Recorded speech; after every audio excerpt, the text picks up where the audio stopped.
अघि मैले समस्याको कुराहरू गरेँ, हामीले समाधान पनि दिनुपर्छ।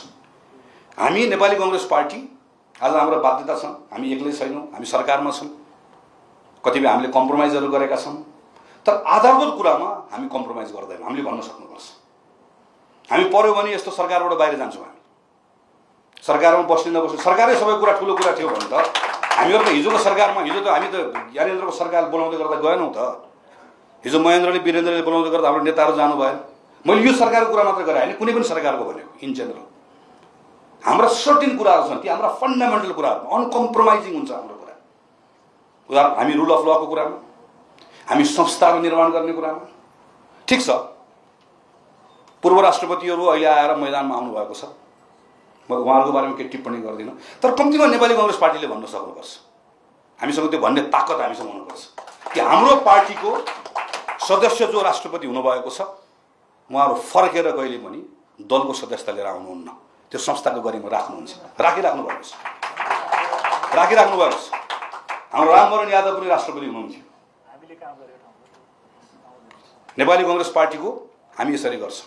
हिजो कुनै बेला हाम्रा पार्टीको सदस्य भएर बसेका मानिसहरू आज कोही उपकुलपति भए होलान्, भइरहेका होलान्, कोही न्यायाधीश होलान्, विभिन्न पेसा व्यवसायमा होलान्, विभिन्न जिम्मेवारीमा होलान्, तर ती कोहीबाट पनि पार्टीले विशिष्ट भूमिकाको अपेक्षा गर्दैन। ती जुन ठाउँमा जान्छन् तिनले त्यो ठाउँको जिम्मेवारी निर्वाह गर्नुपर्छ।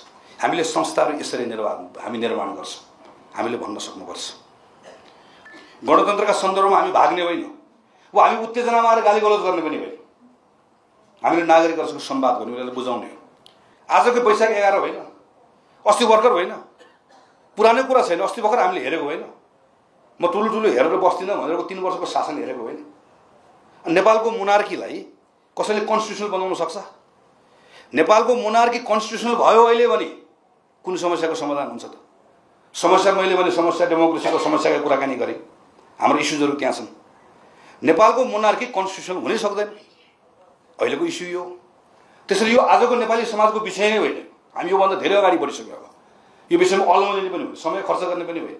म त यो विषयको समस्या के छ भने अघि नेताले धेरै नबोल भन्नुभएको, यत्रो सञ्चार माध्यमको साथीहरू आउनु भएको छ, मेरो त मिल्ने साथीहरू हुनुहुन्छ। समस्या के भइदिन्छ भने मैले यो कुरा बोल्नुहुन्न भनेर म तपाईँहरूलाई भन्न खोजेको, तर बेलुका यही कुरा आउँछ अनि के लाग्छ तपाईँलाई, यो बोल्नुपर्ने रहेछ भन्नु उता सुन्नेलाई लाग्छ, अर्कोले नि बोल्छ। मैले लास्ट एक 2-3 महिनादेखि कोसिस गरिरहेको चाहिँ यो विषय, यो रिडन्डेन्ट विषय हो, यो हाम्रो लागि अनावश्यक विषय हो। अस्ति मैले एक ठाउँ भनेको इतिहासलेमा टुङ्गाइसकेको, बिसाइसकेको, मिल्काइसकेको विषयको बारेमा चर्चा नगरौँ। भोलिपल्ट हेडलाइन चाहिँ इतिहासमा मिल्काइसकेको, बिसाइसकेको, थन्काइसकेको विषयको बारेमा चर्चा गर्न आवश्यक छैन, गगन थापा भनेर आइसकेपछि त झन् चर्चा गरे जस्तो हुने भयो।